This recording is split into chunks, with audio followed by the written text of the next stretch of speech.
Morning all, hope everyone's well and happy and fit and healthy. Welcome to Live Work Life's consultancy webinar on inspiring leadership through challenging times. I'll just wait for a couple of minutes. There's quite a few people logging on as we speak. If you could just drop us a quick comment to make sure you can hear us, it'd be very much appreciated. And then we'll start off in a couple of minutes as we get people logging in.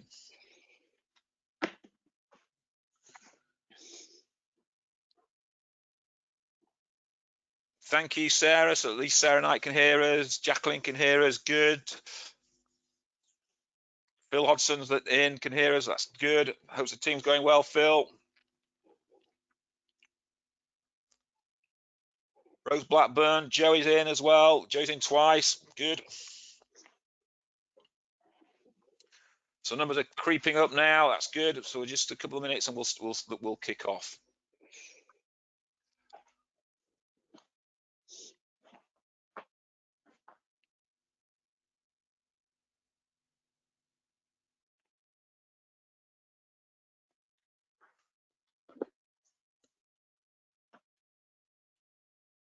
Okay, so let's get started. So first of all, welcome to everybody. What I'd like to do is sort of give you a quick introduction on Paul and I and Live Work Life, so you understand where we've come from. I want to give you a little bit of background and some stories about downturns, and then we'll get into the full topic of what's going on. So Live Work Life, we are a business consultancy aimed at the recruitment market, where we help mentor and coach business leaders for growth and business longevity. So very poignant at this moment in time.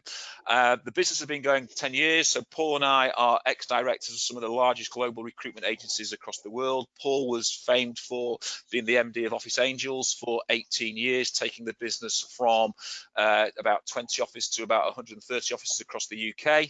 I was a director of Computer People and Adecco IT, and moved on to other areas, and Paul also moved on to areas like Hudson. So we've basically been managing and directors of some large recruitment agencies across the globe, as well as running and helping small businesses grow and scale.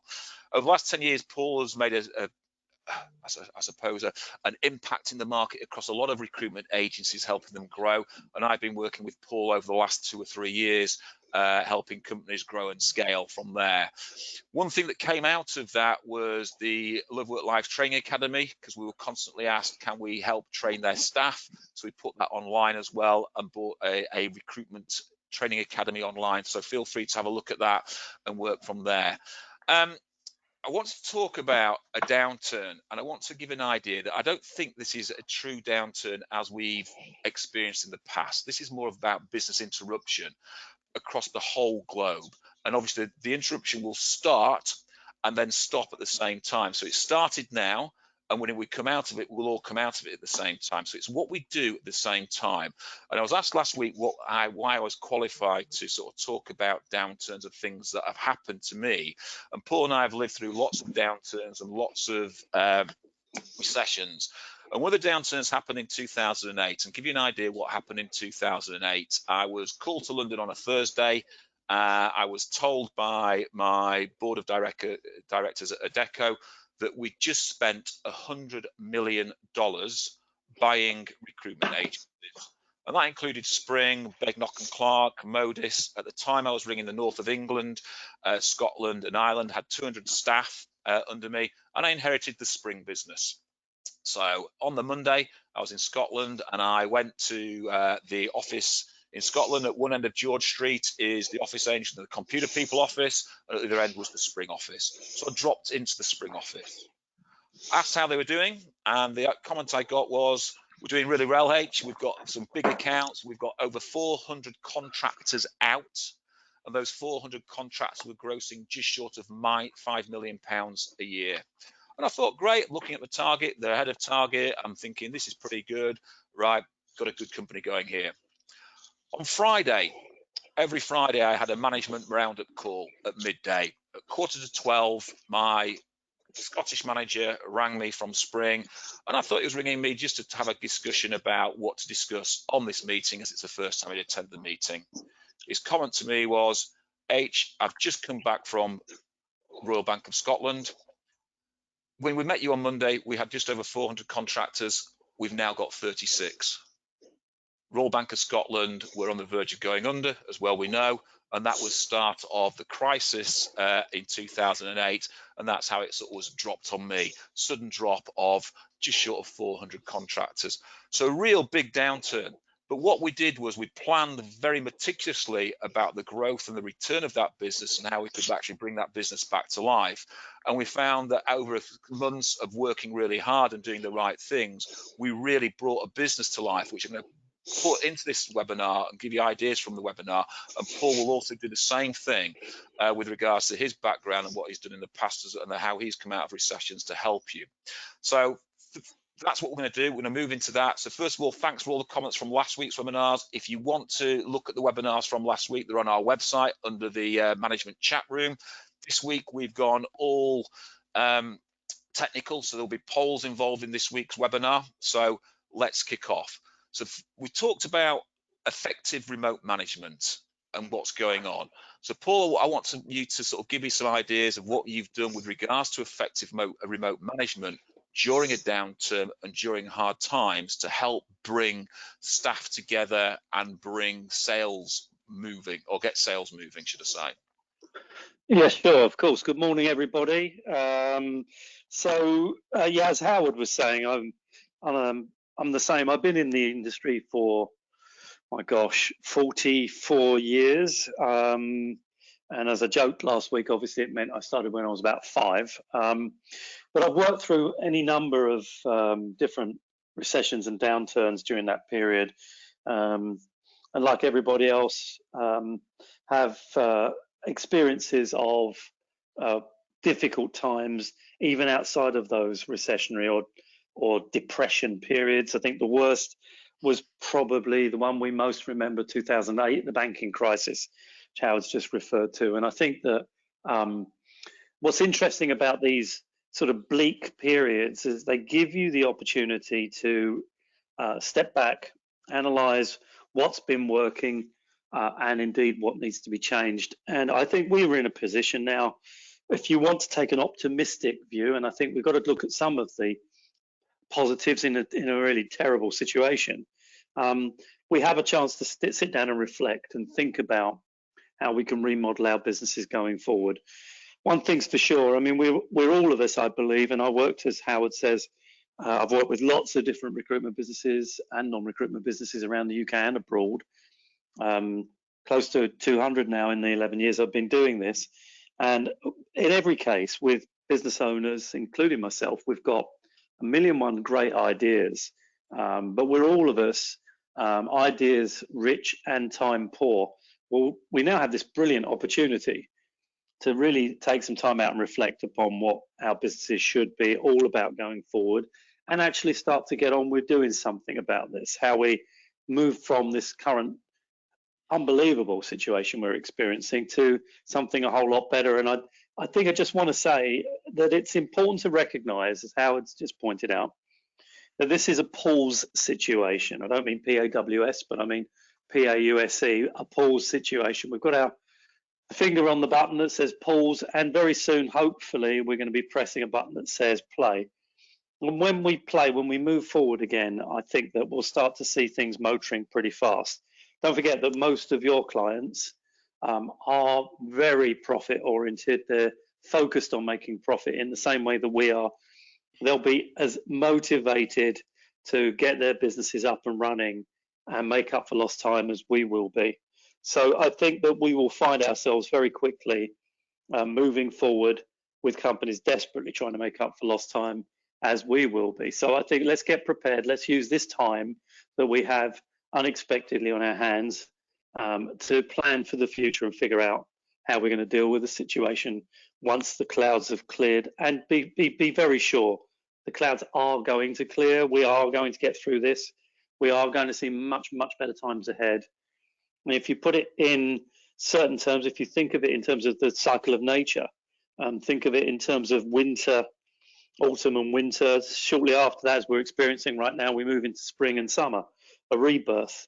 And we're going through economically this incredibly difficult situation, which you could term as winter. But as sure as we're talking now, we will see a spring emerge from this current situation, and we will move into better, hotter climates very, very soon. So let's keep an optimistic view about how we're going to move our businesses forward and what's going to be happening in our marketplaces as we take this forward. Some of the things that we need to be looking at right now is effective remote management. How do we keep our people who are sitting at home now, either furloughed or working for us still? How do we keep them motivated? How do we keep their spirits high? As leaders, how do we ensure that they remain optimistic about the future, as optimistic as we wish to be? And how do we keep them feeling part of our company, part of our culture, when in some cases people are sitting at home on their own? And these are very important questions that we want to tackle during the course of this morning's conversation. So Howard, do you want to pipe up now, and I can crack on in a second once you've interjected? Yeah, I think that virtual meetings is really important, and how we grow virtual meetings is really important. And I think what we need to sort of think about is our targets and what we do with regards to targets. Certainly when I looked at the business and the downturn sort of hit me in 2008. I looked at the business targets that we had, and although we couldn't change the business targets, what we could do was readjust the expectations of the staff and what they were expected to deliver and how they delivered those things. So I was very pointed at looking at what each individual person was doing and what their expectations were, because obviously business has now changed from what they were doing before the shutdown to where they are now. And I think we've got to now readjust what they are doing and set different goals, different targets and different parameters to make sure that when we come out of the curve, then we come out of it in a real strong way. And I think what we started to look at was very pointed, was clients, as you've alluded to there, that are high growth clients and will have a very, very keen eye on revenue generation as soon as they're able to generate revenue. And I think we need to be doing the same. And that means setting goals and setting targets around understanding our client base. So I think we need to be reviewing our client base and look at the three types of clients there are. And I think there's going to be three types of clients that are going to come out of this. There's the clients that are going to come out of this absolutely sprinting, and they're going to be very, very, very quick out of the blocks. They'll have a plan put in place. They'll have leadership that is now putting the plans together, that when the actual whistle goes and they can start doing business again properly, they'll be off running. And we need to know which those clients are. You need to know which those clients are within your client base, so you can start to actually drive into those clients. The second type of client are those that are going to come out a little bit slower. They're going to be a little bit sort of, they're on the downward curve. They're going to be coming back up that curve, but rather than coming sharply, it's going to be a little bit of a slower growth, and they're going to be looking at the reasons why they are. So you've got to think about those clients and what they're going to do. And then you're going to get the third type of client who's just basically going to flatline. They're probably hemorrhaging cash. They're probably not particularly planning for the future. They're probably panicking now rather than seeing this as an opportunity of growth. And what we need to do is make sure that we are focusing on those right type of clients constantly. So therefore, when we talk about what we're doing with our staff from a remote management point of view, we should be setting goals and targets around about those things and those expectations. Yes, certain agencies will still have work coming through the door. Certain agencies will have zero work coming through the door. But what you have to understand is that as the work comes through, it will start to slow down in certain areas and almost dry up at some point. It's how we recover from that. Our clients and candidates are going to be panicking as well at this time. So helping them to plan for the future, helping them understand what's going on in the marketplace is going to be really important to make sure that you stand in a really good place when the market comes back. So I'd be setting goals and targets around client development and client growth and what they're doing, so they understand that. So I'd be setting an agenda every day on my meetings to make sure that people understand what's expected of them and what they're expected to deliver at the end of every single day, so you can keep your team on track. And it is about the same old adage, if it can be measured, it can be improved. So you make sure you can measure what your consultants are doing, so then you can work on how you can improve them, okay, through this period. So when they get to the whistle, we get to the starting line, you're in the blocks ready to run. You're not stumbling around watching other people sprint ahead of you. Yeah, and I'll just pick that up, Howard. I think one of the things that I've noticed every single time I've come out of a recessionary economic climate is that, and I think that we'll see exactly this again, is that companies will initially be reluctant to be taking on too many permanent staff. What we'll see is a surge in contractor or good old-fashioned PAYE temp orders, because there will be a level of, from companies, caution. Do we staff up immediately? Is there potentially a situation coming round the bend where the government get another lockdown because we have a spike again in coronavirus?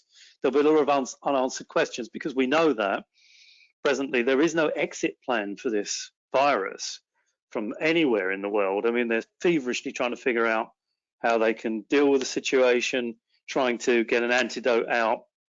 The reality is, when we emerge from this, and I think there's a view that hopefully that will be about mid-May, and we'll be back at work, there is no exit plan in place. And therefore, because companies know this, including us, there's a reluctance to staff up with too many permanent staff. Initially, what will happen is they'll want to take on quite a number of contractors and interim temp staff, and then that eventually moves in, once there starts to be a bit more confidence in the market, into permanent placements, permanent conversions, and a big surge in orders for people to join on a permanent basis. So what we have is an opportunity to start to talk to clients through your people, asking questions about their plans, if they already know, beyond this position, trying to understand whether they use contractors, whether they use temporary staff, focus in those areas. Obviously, we'll ask questions about permanent employment, but you'll probably get rather foggier answers to that. But if companies, as Howard's just pointed out, want to move off very quickly, they want to get off out of the blocks in a sprint, they'll obviously use existing staff, but they will very quickly need additional people. And the way around that, of course, is to provide them with instantly available interims. So I think if you're already into contractors, you're already providing contractors or temporary staff, you're in a great position. If you're a permanent only recruitment business, perhaps you need to take stock and consider how you could start to provide interim staff. And that may mean, in fact, almost certainly will mean, that you might need to be talking to invoice financing companies so that you're prepared to be able to cope with salaries for temporary staff and so forth. So I think keep that very firmly in mind. We probably need to be telling our guys, almost scripting for our guys, the questions they need to be asking. But one point I would make here, and I think it's an important one, is that, and I'm sure you're doing this, finding the line between talking to clients and indeed candidates about future business and appearing to push for business is a difficult one. I don't know about you guys, but it's slightly irritating to still be receiving emails from people trying to sell me products, trying to sell me services, when the last thing on my mind, and I'm sure the same with you, is investing and spending money. It's quite the opposite. The mindset from all of us right now is, how do we preserve our cash flow? How do we preserve our cash reserves so we can get through this current situation? And I think pushing clients or candidates too hard at the moment is counterproductive. I think we need to be seen to be helpful, kind, supportive, doing what we can to be reasonable with people, to be seen as the good Samaritans, if you like. And my belief is that, what goes around comes around. If you give out stuff, if you give out free things, if you give out advice, and you are seen to do the right things for your people, both your candidates and clients, they'll return that kindness in other ways down the line. They'll remember what you did for them, how kind and supportive you were, and the business will come in your direction. So I think we just need to be careful about the tone, the words we use when we approach candidates and clients at the moment. People don't want to be sold to. and frankly, pushing them hard for commitment is just going to result in enormous disappointment. So I think we just need to be making sure we just keep on top of that.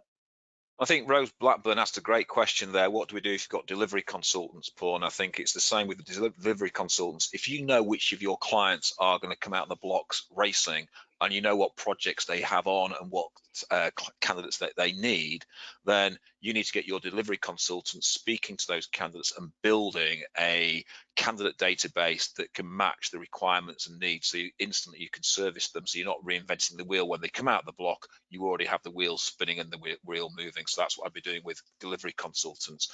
So one of the questions that we were asked quite a lot last week was, keeping in touch with people. How many meetings should they have per week, per day with their staff, and what should they do? So I think the first poll should be to look at that. So I'm going to launch a poll now, so you should have a poll coming up on your screen. So if you can very quickly add to the poll which you think is the right and appropriate number of time people should be contacted by you for your meetings, it should be really important. I'll be very interested to see what we do. So I'll keep it going for another couple of minutes to see what's going on. So it's going between twice a day and once a day. It's going up and down, twice a week. So I'm going to close it off in 5, 4, 3, 2, 1. Okay, so let's close that close off, and let's share that poll with you guys. So it's very interesting. Okay, so a lot of people were talking about last week at the beginning of the time that we should have 3 meetings a day, 1 in the morning, 1 in the 1 in the evening. Okay, and what you're saying there, basically it's a split between twice a day and once a day. It's very interesting what we call as a business meeting, and I think it's important that we engage properly, probably at least twice a day as a minimum. I think maybe once a day may be a little bit too lax, because certain people within your business will start to move and hide behind that. You need to keep control of your staff, even more so when you're working remotely, so you can move forward. And that moves us on to the next question, Paul, that sort of came out very much last week. How do you handle staff that you've put on furlough, or people that are working virtually outside the business? I think it's a really good question, because just to reiterate, and I'm sure everyone listening is by now understands the definition of furloughing, but I'm just going to cover that off briefly for those of you guys that are a little bit foggy still about it. So furloughing staff is essentially placing people on the bench. They're still employees of yours. You still have to look after them, take care of them, keep communicating with them. They have unbroken service with you. But under the terms of the government furlough scheme, they cannot work for you. So they cannot do anything. As you know, you can get £2,500, up to £2,500 a month for these members of staff, and the government pay 80%. So it's up to £2,500. Now, I was speaking to a client yesterday, and I'll pass this on to you, and he listened in on a webinar to HMRC about furloughing staff. And one of the questions was, I've got sales staff, somebody had written in, I have sales staff who will receive calls from our customers whilst they're being furloughed. What do I do? And apparently the answer was from HMRC, take a view as you would when they're on holiday. In other words, if you're on holiday and you're sitting on the beach and a phone call comes in from a client, a customer, you would generally take that phone call, field the question, but because you're on holiday, you might well then pick up the phone, pass that client on to somebody that was working still. You might email them or call them. So taking calls from clients based on that analogy is still possible, but they shouldn't be actually doing very much for that client. Having said that, on holiday, and I'm sure you're no different from me, I check my emails regularly. I look at my text messages, and if I see anything really urgent, I'll deal with it. Now, I think that that's an interesting analogy from the HMRC. Treat your furloughed staff as if they were on holiday. So that doesn't mean that they're entirely cut off. It doesn't mean that they cannot look at emails, they can't talk to the occasional client or candidate, but it does mean that they're not going to get deeply involved. They should be passing on those tasks, those challenges, if you like, to the people that are working. So hopefully that helps a little bit here. But because they're furloughed, it doesn't mean that we should just forget about them. And I'm sure you wouldn't do that. But so these daily meetings is an interesting conundrum. Do you invite every member of staff, furloughed or non-furloughed, onto these calls once a day, twice a day? Do you do it together, or do you have separate meetings for furloughed staff and separate meetings for the people still working? Well, in my opinion, and it's just my opinion, I would have group meetings for everybody every day. But I think when it comes to moving on from the social chit chat and what's going on in the business, when you're starting to get into conversations around goal setting and setting targets, it's at that point I probably would say to the furloughed staff, look, guys, you're welcome to sit in on this, but you can only listen, can't really get involved. And if you'd prefer to click off and move on, that's fine. Feel free to do so. So I think you have to distinguish between the two. But in terms of pastoral care, looking after people, checking in, making sure they're okay, looking after their mental well-being, getting them to feel and continue to feel part of the culture of the business, I personally think it's extremely important that furloughed or non-furloughed, everybody in your business is connected with, and I agree with what's been said, twice a day. I also want to add that I think that it's incumbent upon us as leaders to put in one-on-one calls to each of our staff as best we can every week, just to catch up. How are you? What's going on? Are you all right? How are you feeling? Are you healthy? What's happening in your life? And so on and so on. And of course, for those guys working, checking in to see how they're getting on with the tasks and the goals, as you would generally do. And I think with the people working, you're probably talking to them several times a day anyway. So I think this distinction between furloughed and non-furloughed staff is interesting, but we have to look at it from a care perspective versus a sort of legislative perspective. And the legislative perspective that I'm passing on to you is treat them as if they're on holiday. So we understand the definition between the two. It's quite interesting there, Paul. I ran a poll whilst you were out talking about that, and 88% of the people on the call said that do you have your furlough staff in your sales meeting? They're saying no, they shouldn't be in their sales meeting. And I think it's an interesting comment that they shouldn't feel that they should be approaching that sales meeting. But I do think what you said there is absolutely positive, that they should be having catch-ups with the manager on a weekly basis. They should be part of good meetings that are not maybe business bound and working from there. And I think it's all about that mental well-being of your staff and the development of your staff. And that sort of leads into another question that was posed to me the other day about furloughed staff, is that obviously this is a great time now for people to be training and developing their business, their staff within their business. So when we come out of this period of time, then the staff are fully skilled and ready to move forward. So the question I'm going to ask now from a poll perspective is very simple.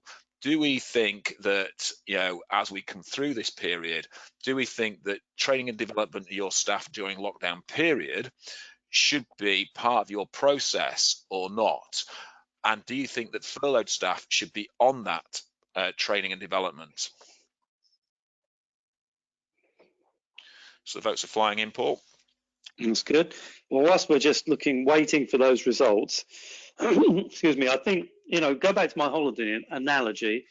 You're sitting on a beach, and you may be reading, if you're sad like me, a business book of some sort, some self-development book, something that stimulates your intelligence, your intellect. And just to this point, people sitting at home furloughed at the moment, there is no reason why they can't be doing some training, some coaching, reading relevant books, helping them to get psyched up and ready for the new dawn, the new normal world of work once we emerge from this period of time. So it's interesting, Howard, I'm seeing yes, 100% on my poll. Yeah, so absolutely, everyone said 100%, and I think that's absolutely right, that you need to be training your staff on furlough, and you need to be developing those staff on furlough. And I think that it's a very interesting sort of view when we look at that. And I look at my staff when I've been managing staff, and I always thought about what happens in downturn, because you have two different types of people within your business. You have the pessimist and the optimist, and I think you need to be addressing both sides constantly to ensure your pessimists are absolutely on point, and you're working with them to stop that pessimism spiraling down into depression, and your optimists, you're absolutely controlling them so they don't become too over optimistic, because that's another problem that people have. They become over optimistic because they're hearing probably fake news about something happening here or something there. You have to keep those guys grounded to make sure that we're moving forward in the right way. But the big one is the one-on-one business reviews that I think you need to be carrying on doing your one-on-one business reviews constantly to ensure not only that the person is on track with their business, but obviously if they're furloughed, they are still aware of what's going on within the company and what's aware of what's going on with them and how they're going to be treated when they get back. So there's a comment there, another question that I was asked, which again will be, we'll drop another poll out, is from a point of well-being and your staff's well-being. When we start to talk about business calls, and obviously I think your furlough staff should be on business calls occasionally, so they're being updated about what's going on. But should you be doing a business call and a well-being call together, or should they be done separately? So let's just ask a quick poll on that. So I'll just launch a poll now on that. So do you think that should be done separately, or do you think that should be done in one call, Paul? I think it's a dual answer to that. So I think that, the meetings I'm attending, and I'm attending quite a few Zooms and Skypes with various companies where we get everybody on at the same time. Typically, some of those, some of the conversation is about what's going on in people's lives. What did they watch? What did they watch on TV last night? What did they do yesterday? I mean, it's the sort of chit chat that you get within the office, and I think that's really important. We kind of take for granted the sort of silly comments. I mean, we can't talk about football or rugby or cricket results, unfortunately, at the moment. But that kind of chit chat is important. People come to work not just to earn money, but they absolutely come to socialise. And the opposite of that is feeling isolated, sitting at home, which is what we have at the moment. So it's really important in the group meetings to spend time talking about what's been going on, what people have been doing. I would suggest, and I'm maybe already doing it, get everybody to talk about something great that happened to them yesterday. What did they enjoy doing? Something that was successful. Share the good stuff. But I would personally say that in terms of well-being calls, I think you've got to respect people's privacy. No one's going to want to discuss, or very few people would want to discuss anything that's really worrying them within a group. So I do believe it's really important that you make personal calls to people one-on-one. Try and get them, as I'm sure they would, to open up to you, to treat you as a mentor, as a trusted advisor, and get them to express how they're feeling. We're not yet at the point, I was looking at a mood curve yesterday on a call, and what happens during periods of change is that there's an initial sense of disbelief about what's going on. We've been through that. No one could quite believe what we were going through. The next step is a sense that it's not really happening. It's a sense of suspense, denial. But the next step is the one that I think we should all be concerned about, which is depression, realizing that we're in this, and some people can get very low, very blue about this situation. Some of us are capable of being a bit more strong-minded, but a lot of people do get very down. And I think we're probably going to be entering that phase very soon. Just to remind everyone, we've only been in lockdown for about a week and a half now. We have at least another week and a half of this. So be very mindful of the fact that you're going to have people within the next week or so getting pretty stir crazy and fed up and generally unhappy, especially people living on their own. And I think for you to understand how they're feeling, that's a one-on-one conversation, and a regular one-on-one conversation. And you'll be aware of the people that work for you, and you'll be aware of who you particularly need to keep close to. So I think that's a very important thing for leaders to be doing.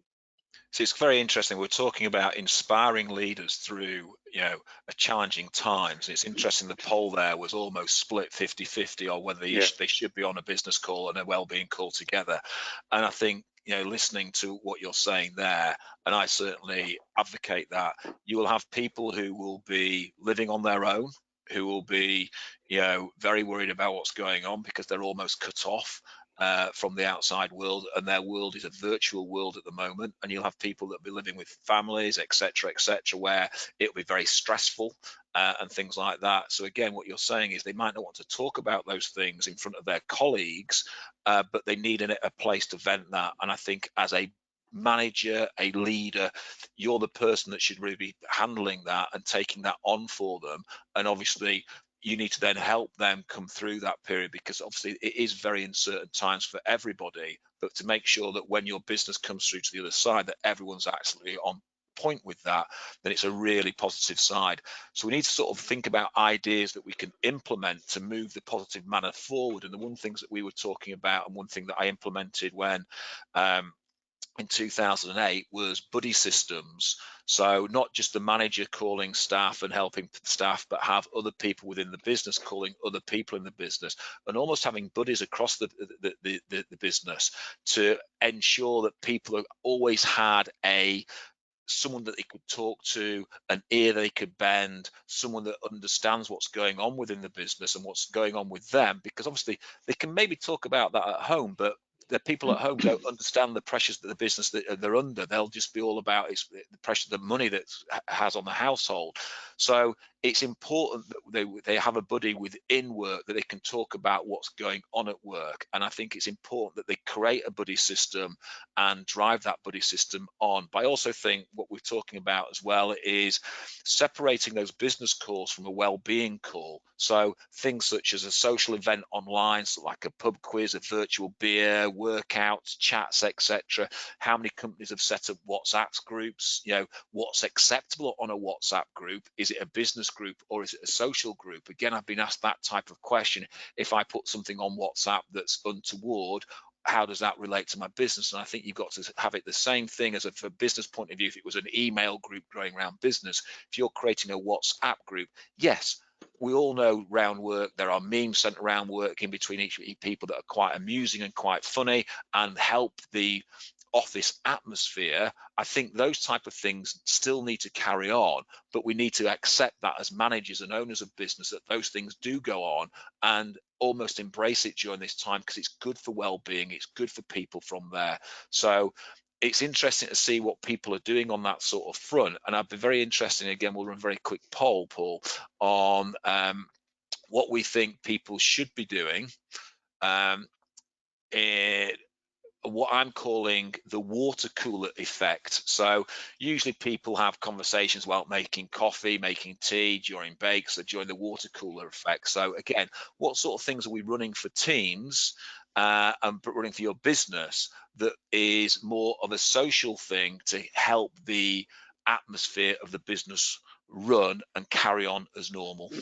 I mean, just to before I get to that, I just want to make an important point. There's an awful lot of noise in the media. We're all aware of it. You turn on the TV, the radio, and there's a lot of misinformation, in my opinion, out there right now. And if you listen very carefully, you could easily, any one of us could get pretty down and depressed about some of the things people are saying.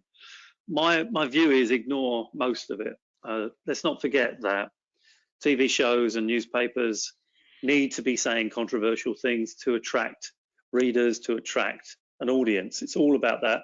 And that sounds a bizarre thing to say, but don't forget TV is entertainment, and it's all about generating viewers to your channel, to your programs. And they will continue to say things, fairly provocative things, to get you to watch. We know that's the case. So it's very easy for people, particularly on their own, to take in all this information and start to get pretty down about things. I think as leaders, it's important for us to be the rational voices, to be the intelligent voices, to try and give information that is based upon fact and not get too deep into some of the quite extraordinary, ridiculous things that I've heard, and I'm sure you've heard as well.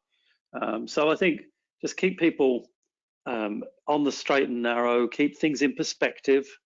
I keep on telling people, as awful as it is, that every year, and particularly in a bad winter in this country, somewhere in the order of 18,000 people die of standard influenza, which we don't report on a daily basis. And it's also appalling to note that people die of cancer every 4 minutes in this country.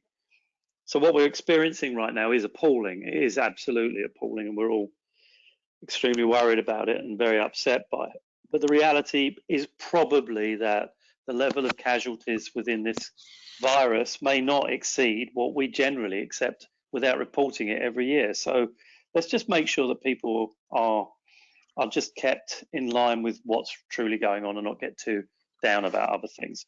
Back to the point about socializing, I think the water cooler effect is just an interesting point, and I'm just looking at the polls now. Virtual beers 64%, pub quizzes. Today I heard that there's it might be worth checking out. There's going to be a virtual. You may know about this, but there's going to be the Grand National. There's going to be a virtual Grand National apparently. So you can put your money on Red Rum and other famous horses this weekend. And the client I was with this morning, we were organising doing that for this weekend and putting money in and having a whip, and then giving some money to the national health out of it as well. So there's a whole range of things that I think you can be doing. And you're probably aware of things like House Party app and those sort of things. So I think those things are extreme. So it's a nice balance to be doing some fun things. So it's quite an interesting balance when you look at that, the virtual beer and the pub quiz. So it's all around socialising. It's all around getting people to socialise and work from there. And I think we're talking about a weekly success call, so personal and business, or what we're going to call a weekly happy hour type call, where people share the happy things that you would normally share in a pub and have that conversation in a pub. So maybe that virtual beer pub quiz, weekly success call should be rolled into one where everyone has a beer and has a congratulations and shares the good things that they've done, because usually that's what you do in a pub. You share the good things that you've done and work on the good things that that's going around, and you feed off that positivity. It'd be a sad place to go to it'd be a sad place to go to the pub and just get bored stupid with people with a woe is me story, because you tend to move away from those. So it's quite an interesting that it's there. So moving on quickly, one thing that we talked about last week, and one thing I was asked, was we did a very sort of high level view of what we should be doing. We talked about day-to-day planning. We've covered quite a bit of that already. So give me a view, Paul, of what you think your day-to-day planning should be to ensure that your team are always on point and you understand what your team are actually delivering to you day to day. Well, it's we're in interesting times, and we've got sort of two focuses.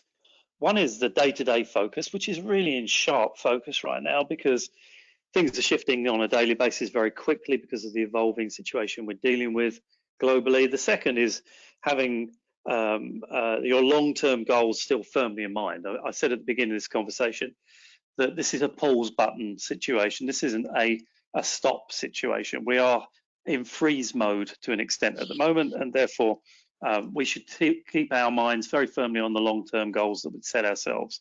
But if you look at it on a daily basis, I think it's about setting short, sharp goals. So, for example, the call I was on this morning, we had a conversation about what we all know as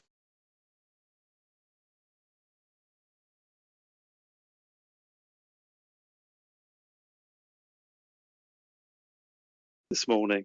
How often do we check on candidates that were sent for interviews who allegedly didn't get the job, when these days it's ever so easy to track them because all we have to do generally is look on LinkedIn and people change their companies. So go back over the last 6 months, check to see where you've sent candidates if you're in the perm business, or indeed even if you're providing contractors or temps, check to see where those candidates are on LinkedIn, and bingo, you may well find that some of them, as I've experienced over the last 12 weeks by talking about this, are in fact employed by companies you introduced them to. Obviously, in the situation of letting those clients know that they've employed somebody you introduced, and you've got the issues then of invoicing and getting the money in and so forth, but it's theft by any other word, and so I think that's something to check. So I think we had that conversation this morning, and the guys are going to be going back over the last 6 months on all the interviews they've arranged, and come back tomorrow morning with what they've found. Now, who knows? Tomorrow morning we may have found a couple of dodgy placements, that will have cause for celebration on that point. I think it's just an example of short-term targets.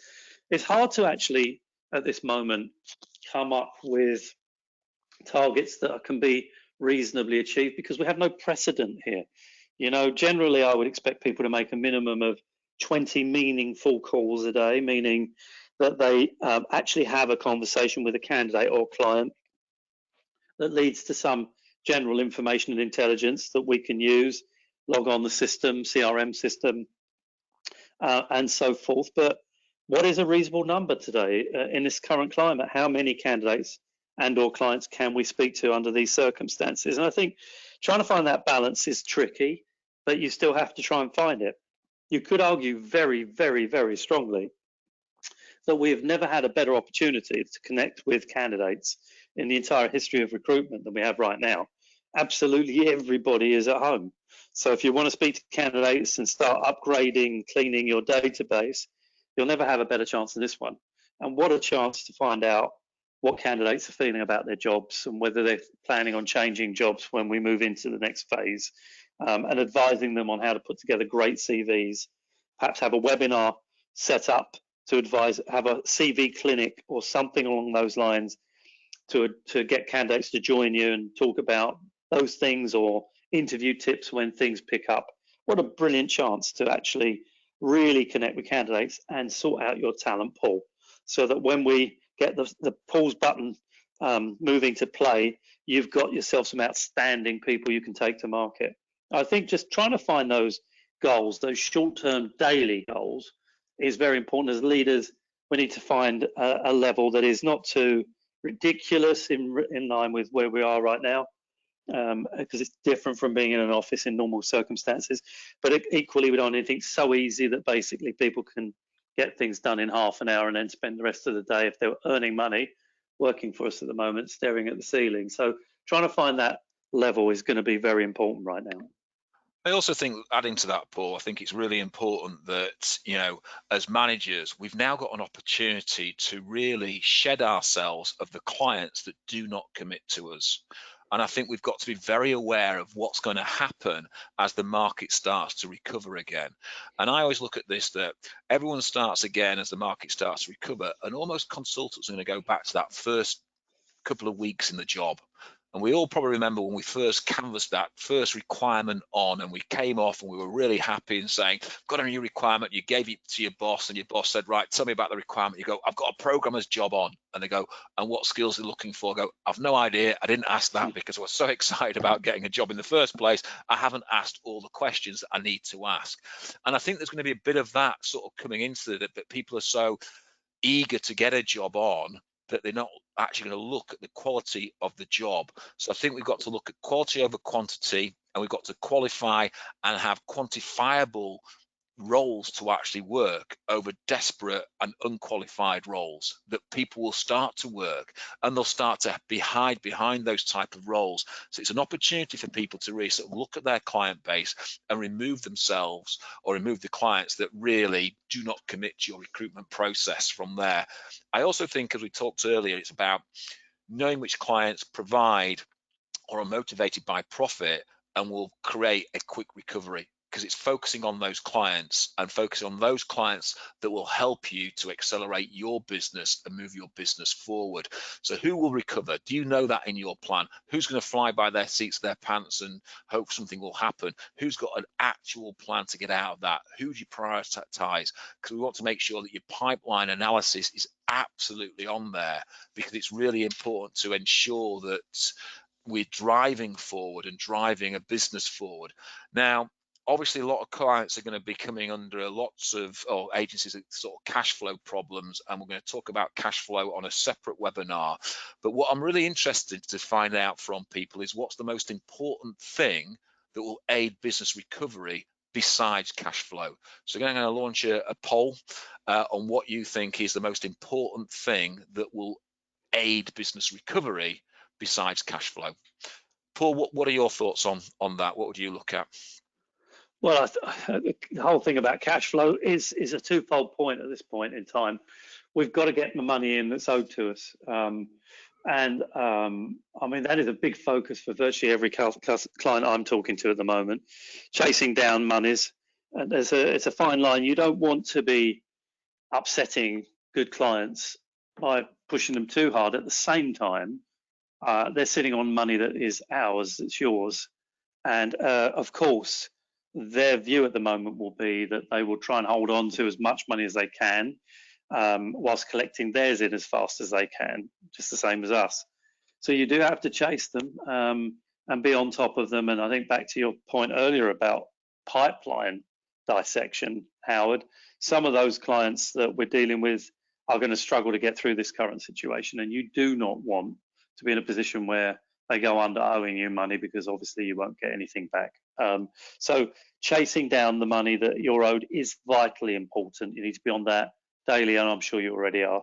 Equally, I think looking down your cost lines, what can you put on hold at the moment? Lots of my clients have been speaking to the job boards, have been speaking about holding down licenses, freezing what they can. I'm sure you guys have all done the same, literally line by line with a ruler going down through your P&Ls, thinking, okay, can I get this stopped? Can I get it on hold? Can I get it reduced? And I think every single one of us has been doing that recently.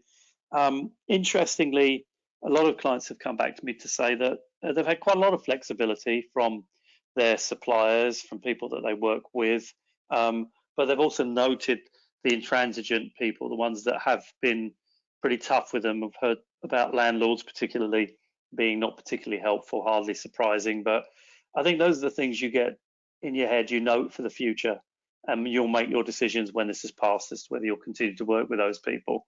So I think cost control is vitally important at this moment. Cash flow, I think you need to look at how you encourage your clients to pay you quicker.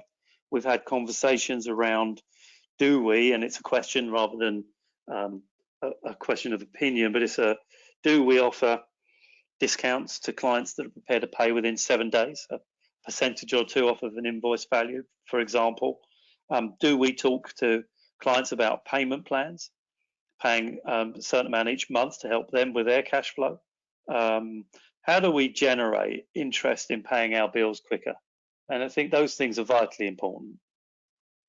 So I think it's interesting, that's the cash flow side. It's interesting looking at the poll, what everyone's saying there, that the biggest thing that they think that will aid business recovery is client pipeline, followed by candidate pool, followed by long-term plans. It's interesting that 0 people said team upskilled for the future.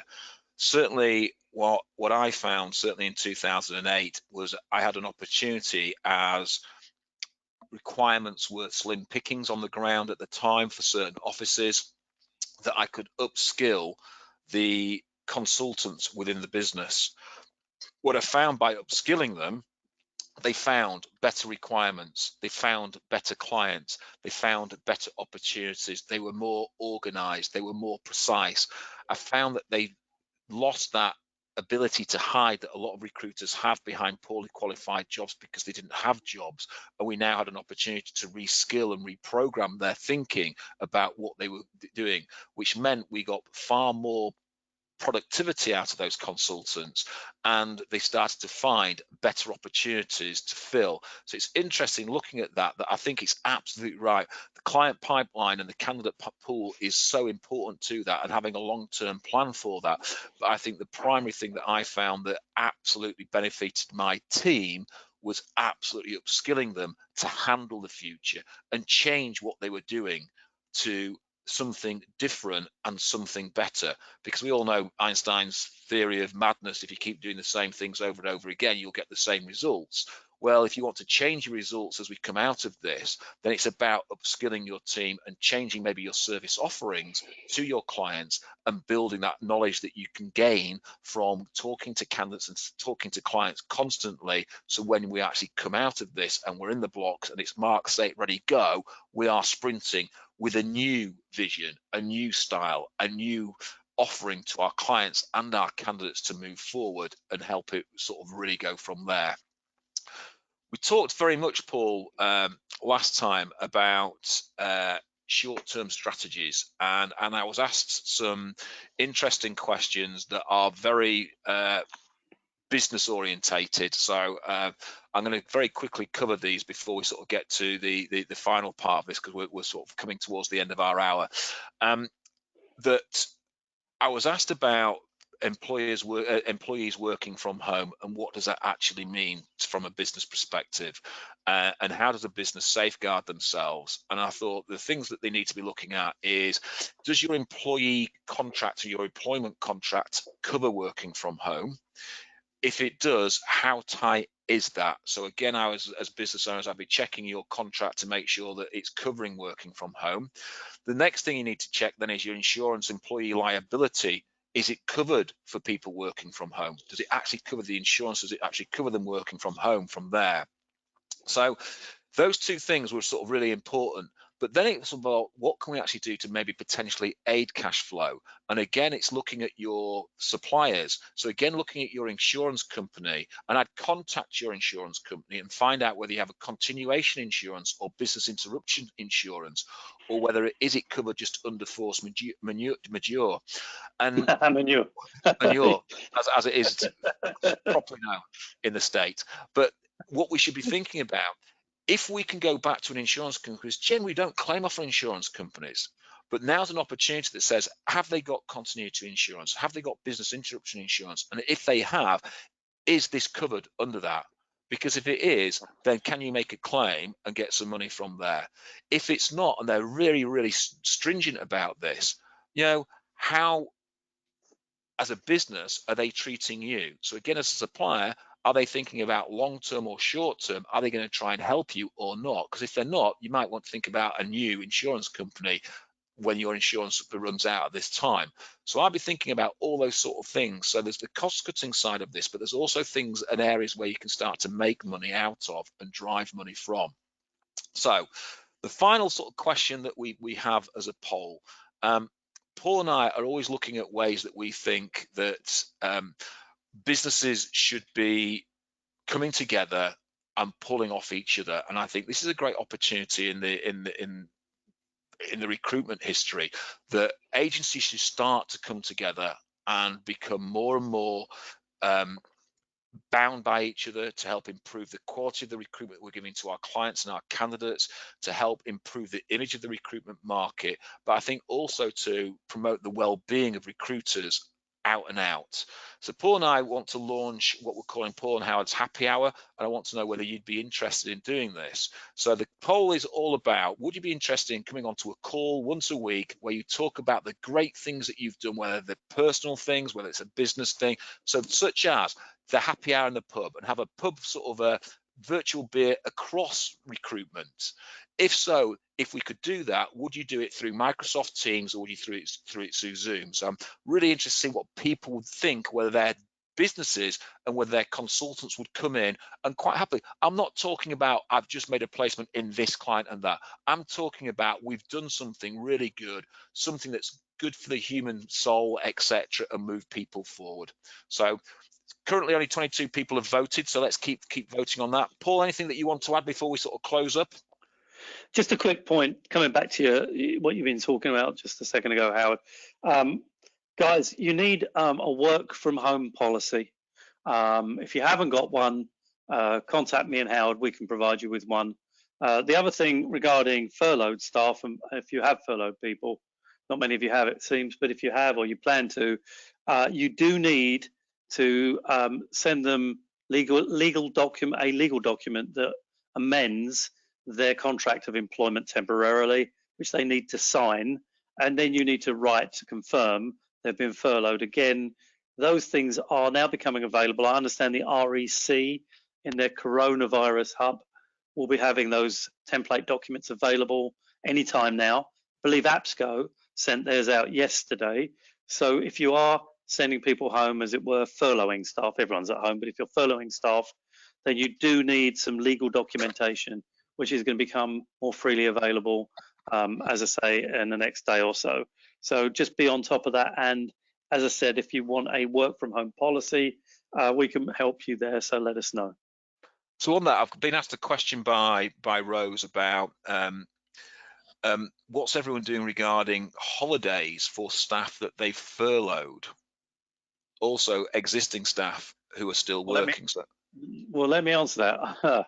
So this is a tricky one. Everybody that's booked holidays during this furlough period, I can speak from experience because I look after a number of businesses, have suddenly cancelled their holidays. I'm sure, as I'm saying this, you're all nodding your heads. Here's the problem. We don't want them taking holidays when we return to work, because we desperately need to have productivity in the business, trying to get people working hard to make up for lost time. Of course, you can't, it's a difficult one. You have to tread a fine line here. But honestly, if you can encourage people to use their holidays to some extent whilst they're away during this period, I would try to do that. It's a tricky one because where are you going to go on holiday at the moment? But we don't want people coming back to work and having a surge of people taking time out at a point when we need all hands to the deck. Okay, so that's interesting. So that's a question from Rose. If anyone's got any questions, we want to bob a question now, then feel free as we start to close up. So what the poll said there is that 38% of businesses would entertain, a group session, and if you did that, they'd do it by Zoom. So Paul and I will get a email out to everybody. So if you want to join in that Zoom session, it'll be free. It'll be great. We'll do it on a Thursday evening, and we'll have at 5 o'clock a Thursday virtual beer for everybody. So as I'm sort of waiting for questions to come through, what I'd like to say is thank you very much for listening. If you've liked what we've done and you think it's been good content, then please put a post on LinkedIn and shout it out on LinkedIn. You will receive a questionnaire at the end of the webinar, so please fill that out so we can have a look at what's going on, so we can always make improvements to the next webinar. You'll also receive an email from us, so if you want to, again, there'll be a link to our Trustpilot page, so if you want to recommend us, feel free. Tomorrow we are running a training webinar on closing with confidence. One of the things that I found when I was working with teams coming out of a recession, how you close your candidates down and how you close your clients down was absolutely imperative. That it was really hard work. So closing them down properly to ensure that you've got the best opportunity to fill the right jobs was really important from there. On Thursday, Paul and I are part of what the Rec have now started to call the Fab Four. I'm not sure that's because we're as old as the Beatles or whether it's something else. But we will be on Thursday, we'll be talking about COVID-19 and how it's affected your cash flow. And we'll be giving advice and tips on how you can address your cash flow problems and things that you can do with that from there. So thank you very much for listening in. It's been a good session. I've really enjoyed it. We're getting lots of thank yous coming through on the thank you, everybody. Thank you. There. What I'd like to say is Love Work Life is offering to people who aren't clients of ours a free 60-minute mentor session. So if you want to join in that, please drop us a line and we will happily give you a free 60-minute mentor session to try help you through this period of time. Also, feel free to have a look at our training website, which is loveworklifetrainingacademy.com. What I'm saying at the moment, yes, there is a costing page and a pricing page on there. Do not worry about the costing page and the pricing page.